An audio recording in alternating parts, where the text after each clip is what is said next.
Hello everyone, I'm your host Yanna Darilis, born and raised in New York City. I'm a fitness advocate, lover of food and people, and I like to travel every chance I get.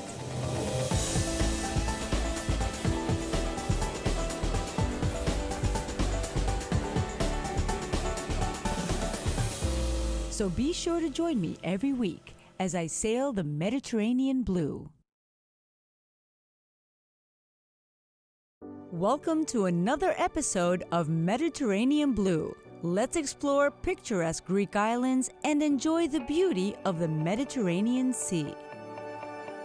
I think it's time to leave the sailing boat behind to try and find a different way to travel through the Aegean Sea. Another thing on my bucket list, along with sailing, is to see the beautiful Greek islands on a cruise. On Rose, there are so many packages to choose from, and I chose this one. Let's go. A Greek core value dating back to ancient Greek culture is philoxenia, which means hospitality. So let's check in my home away from home. What's better than an ancient Greek philosophy cruise to discover the cultural and historical marvels of ancient Greece while enjoying the beauty of modern Greece? En είδα ότι ουδέν είδα. I know one thing that I know nothing. Socrates. And the thematic cruise begins. Now that I'm settled in, I think I will take a look around to discover the secrets of the cruise and enjoy the beautiful view of the Aegean Sea.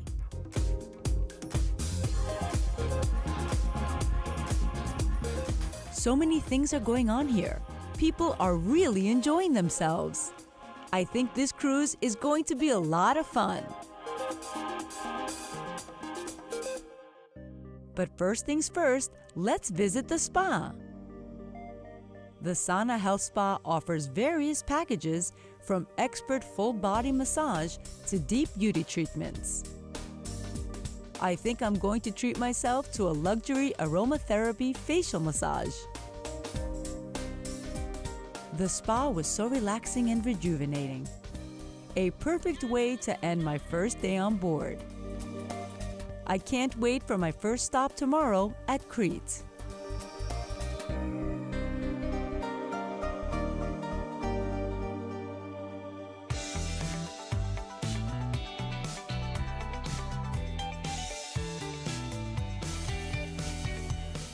Welcome to Crete, one of the largest islands of the Mediterranean.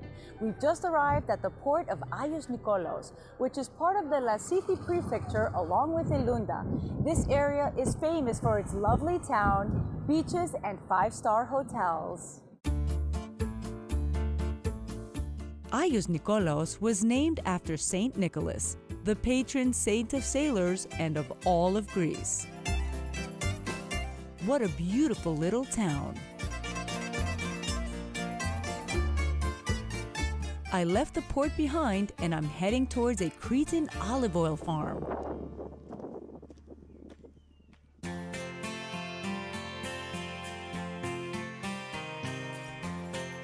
Here we can learn how olive oil was made back in the days and how to discern high-quality extra virgin olive oil as well as honey.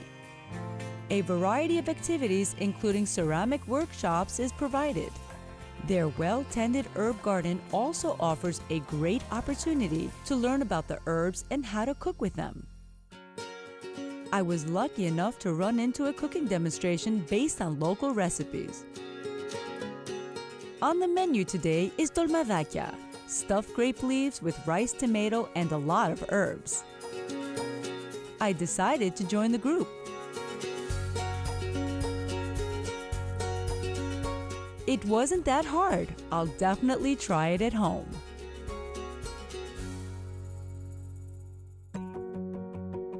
Time to leave and discover more of Crete. Our next destination is one of the oldest and most picturesque Cretan villages. It's built amphitheatrically on a rocky hill. Crete is not only known for her seaside towns, but also her beautiful traditional mountainous villages. Be sure and try to visit one such as Kritsa, which is well known for her Byzantine churches.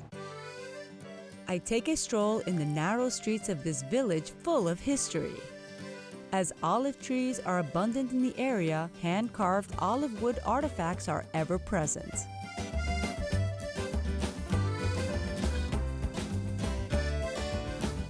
Old Cretan customs are kept alive in Kritsa, which is considered one of the most important centers of weaving art.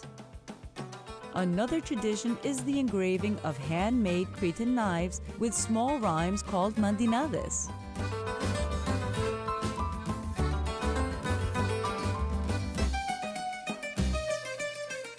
A quick stop for a Greek coffee, and I'm off to my next destination.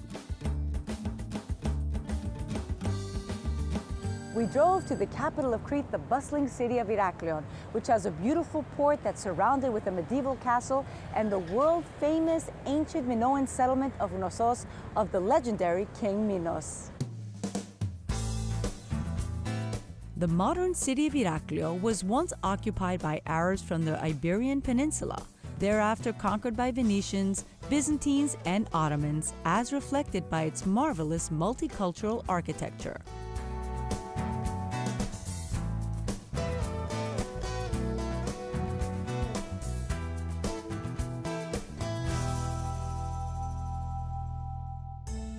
Our next destination is Knossos, which is also called Europe's oldest city.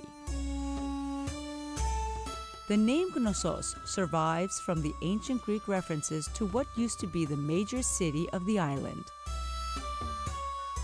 The Palace of Knossos was undoubtedly the ceremonial and political center of the Minoan civilization and culture. It appears as a maze of workrooms as well as living and storage spaces encircling a central square. The palace was partially restored in the beginning of the 20th century. Undoubtedly, the most impressive aspects of the palace are the walls, which displayed fresco panel murals entirely of red. The decorative motifs are generally bordered scenes including people, mythological creatures, rocks, vegetation, and marine life.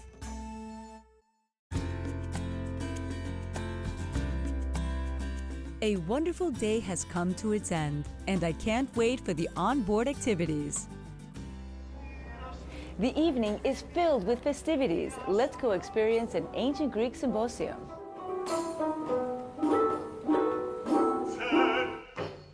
The symposia in ancient Greek culture were banquets, where drinking and eating was accompanied by music, dancing, poetry, and philosophical conversations. This is Pandura. Pandura is the great-great-grandfather of Bouzouki.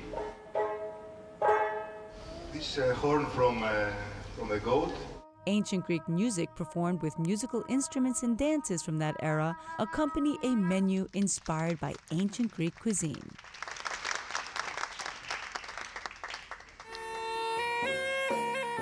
My breakfast was also accompanied by ancient Greek music, so I know what's coming. Bright and early, it's time to learn about ancient Greek philosophy. Let's take a philosophical tour with Aristotle. So, my dear students, good morning, or the way we say in Greece, kalimeras. You will call me Aristotle, and I will introduce you to the beautiful history and the wisdom of the Greek philosophers. However, we cannot speak about Aristotle without speaking about Plato. The peripatetic school of philosophy, which derives its name from the Greek word for walk, was introduced by philosophers who would walk with ordinary people through markets and streets, arguing and debating philosophical points as they went on. This hero Plato named his school Academia. Of course, taking pictures with a philosopher was not possible back then. Paparazzi appear. That was a lot of information Aristotle taught us. Let's take a philosophical quiz to see what we've learned.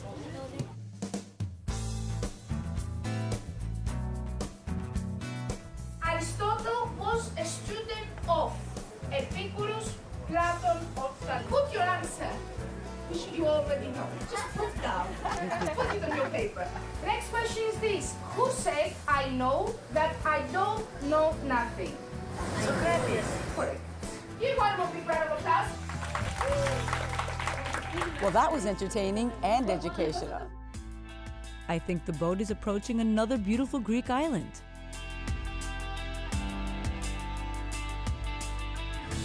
Welcome to Symi, the most picturesque island of the Dodecanese. This island belongs to the region of Rhodes, and tourists love to flock here. They like it so much that they end up becoming permanent residents. I can definitely see why. Symi has had a unique history as an island. Within the 20th century, it had passed under the control of Italians, Nazis during World War II, British, and finally back to the Greeks. Symi was well known for its sponges, which provided much of its wealth.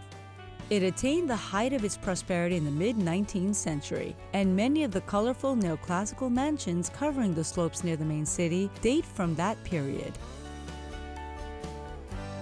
At every corner, there is always a surprise.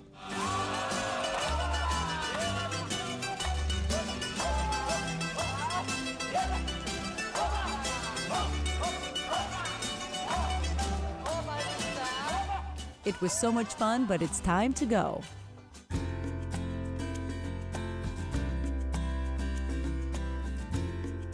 And I'm off to another beautiful island of the Mediterranean.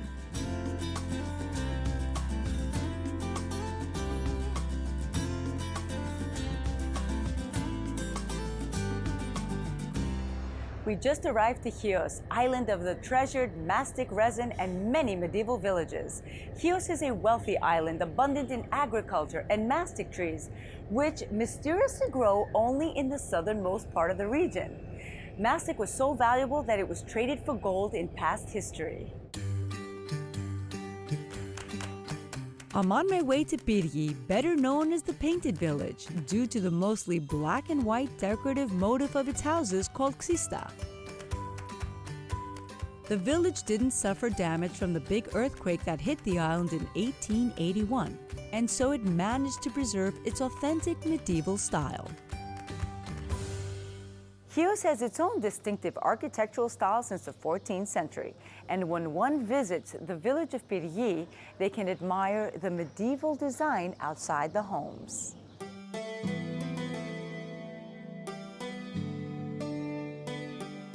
Residents from different villages around Chios moved to Pyrgi to avoid pirate raids.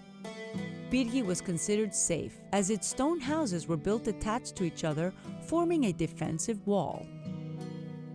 Byzantine churches, narrow stone-paved streets with imposing arches connecting the houses, and unique architecture makes Pyrgi a village worth visiting.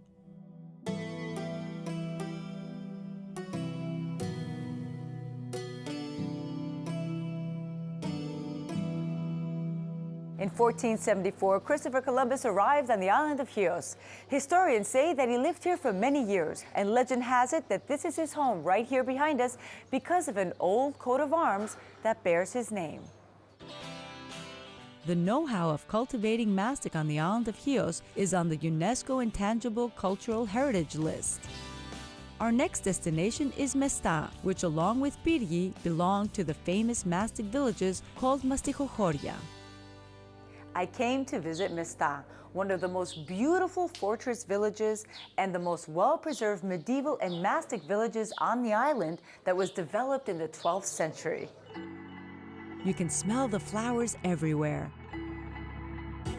The main square is located right in the middle of the village and has plenty of coffee shops and taverns where one is able to enjoy local tastes.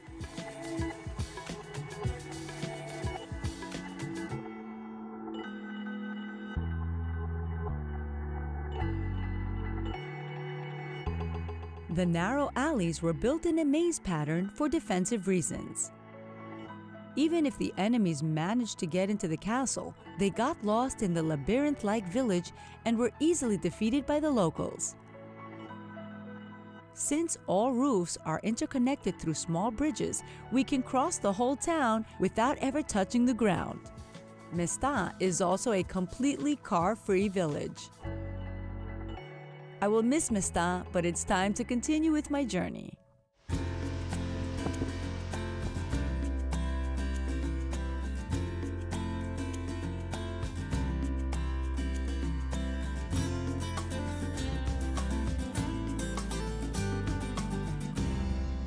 We've just arrived to the magical island of Santorini.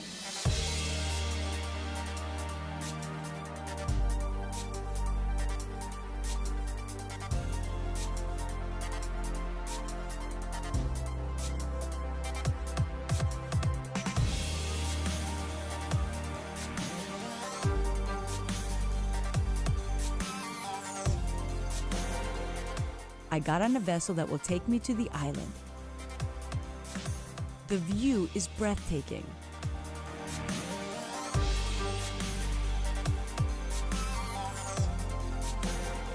There are so many ways to climb up the volcanic island. I chose to take the cable car up.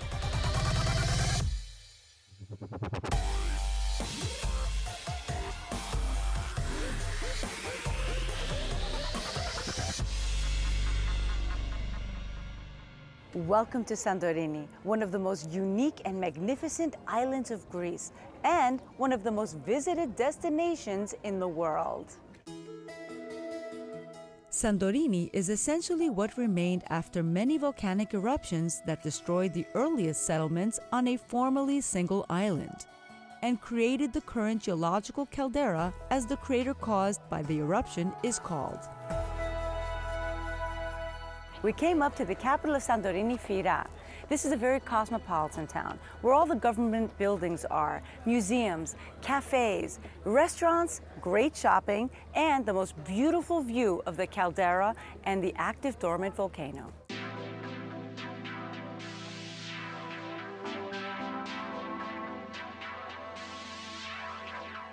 Modern-day Fira is the cultural and commercial center of Santorini.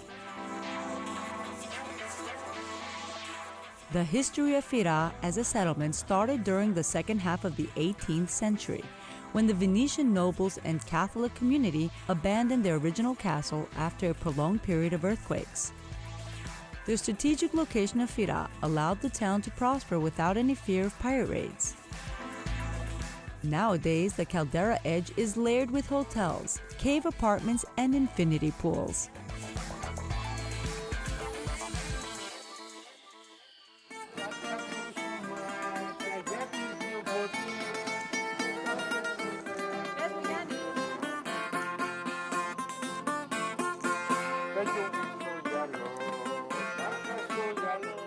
Throughout the main street, musicians fill the air with traditional Greek music, and they are more than happy to jam with tourists and locals alike.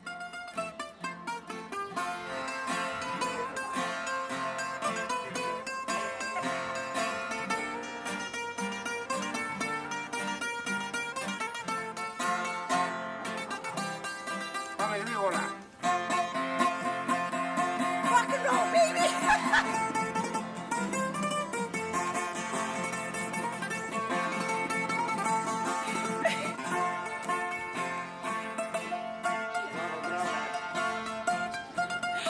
This is so much fun.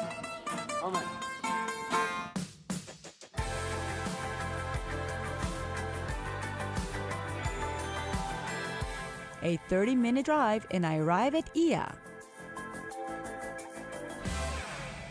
Ia is the most picturesque town of Santorini. It is known for its artistic center, its gourmet restaurants, its gorgeous boutique hotels with infinity pools, and known worldwide for its breathtaking sunset. Ia is the romantic village of pure white houses with colorful roofs between narrow streets, blue domed churches, and sun-bathed verandas.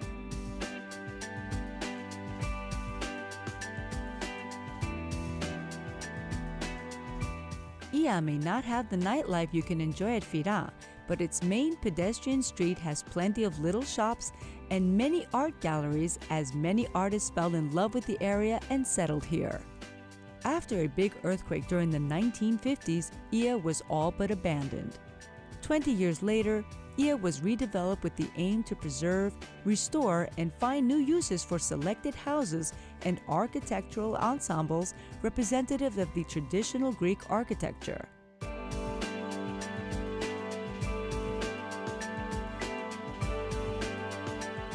"11 kilometers north of Fira, the traditional village of Ia lies on top of an impressive cliff and offers an amazing view over the volcano and the island of Thirasia.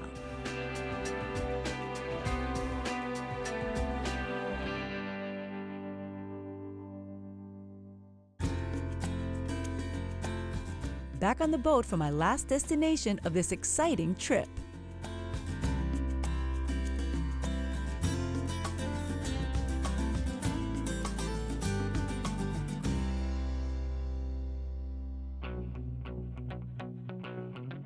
Windmills are a defining feature of the Mykonoan landscape. No wonder Mykonos' nickname is the Island of the Wind. In Greek mythology, Mykonos was named after its first ruler, Mykons, the son or grandson of the god Apollo and local hero. Up until the end of the 18th century, the Island of the Wind prospered as a trading center. Today, Mykonos is the most famous and glamorous island of Greece, known for its boutique hotels, luxury resorts, gourmet restaurants, and party-hard nightlife.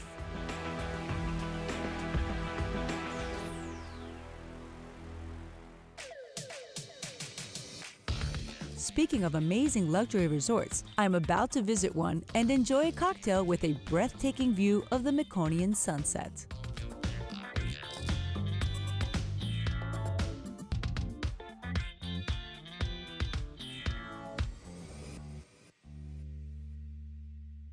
The bartender wanted to create something special for me based on a unique Greek spirit. For the past few years, bartenders from all over the world come to Mykonos to create unique cocktails and drinks for their VIP clients. Most of them use local spirits for their exquisite taste and quality.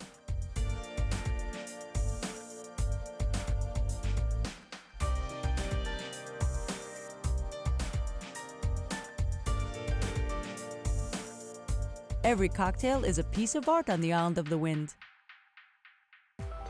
The bartender may even surprise you with another cocktail.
This is the perfect ending for my amazing cruise.